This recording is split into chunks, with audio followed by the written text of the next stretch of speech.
ফুল কার না ভালো লাগে। বিশ্বজুড়ে বিভিন্ন ক্ষেত্রে ফুলের রয়েছে ব্যাপক চাহিদা। তবে এবার 21শে ফেব্রুয়ারিতে ফুলের চাহিদা ছিল কম, ফলে বেচা বিক্রি হয়েছে কম। এসব বিষয়ে বিস্তারিত দেখতে শেষ পর্যন্ত দেখুন ভিডিওটি, সাথে থাকুন আমাদের। চলুন আলোকচিত্র দেখে আসি, শুনে আসি বিস্তারিত। রেটে ফুল বেচা কিনা যেরকম কাস্টমার পাই, এই বছর তত কাস্টমার হয়নি। ফুলের বাজার মন্দা চলছে, কিন্তু কিনা করা দাম এই বলার। কোন ফুল কত পাচ্ছেন? এই গোলাপ বেশি 10 টাকা 15 টাকা, এই গোলাপ 20 টাকা 15 টাকা, এই ঝাড়বেড়া 15 টাকা 20 টাকা।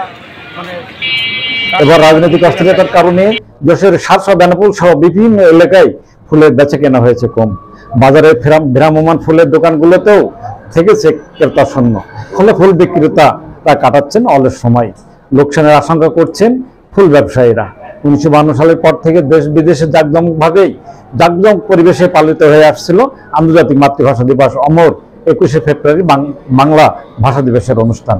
তবে এবার দেশের রাজনৈতিক অস্থিরতার কারণে স্বল্প সংখ্যক সংগঠন পালন করে ভাষা দিবসের অনুষ্ঠান। ফলে ফুলের চাহিদা কম থাকায় বেনাপোল সহ বিভিন্ন এলাকায় ফুলের বিক্রি হয়েছে কম। 10 টাকা পিস, ওই স্টিক বেচছে 10 টাকা পিস, কিনায় তো 8 টাকা করে, 7 টাকা 9 টাকার দামের ফুল। এই ঝাড়বেড়া কিনা আমাদের 12 টাকা পিস, 15 টাকা বেচতে। কোনো বেচা বিক্রি নেই। এবার বেচা কেনা কেমন হচ্ছে? বেচা কিনা টুকটাক, বেচা কিনা তেমনই না, ভালো না। অন্য বছরের মতন বেচা কিনা ভালো হচ্ছে না। প্রতি পিস রজনীগন্ধা 8 থেকে 12 টাকা এবং গোলাপ ও জারবেরা বিক্রি হয়েছে 10 থেকে 15 টাকা। এছাড়া ফুলের তোড়া ও ডালু এবার বিক্রি হয়েছে কম। ফলে ক্রেতারা লাভবান হলেও বিক্রেতা পড়ছেন সমস্যায়। অন্যদিকে এবার চাষিদেরও ফুল বিক্রি কম হয়েছে বলে জানিয়েছেন তারা।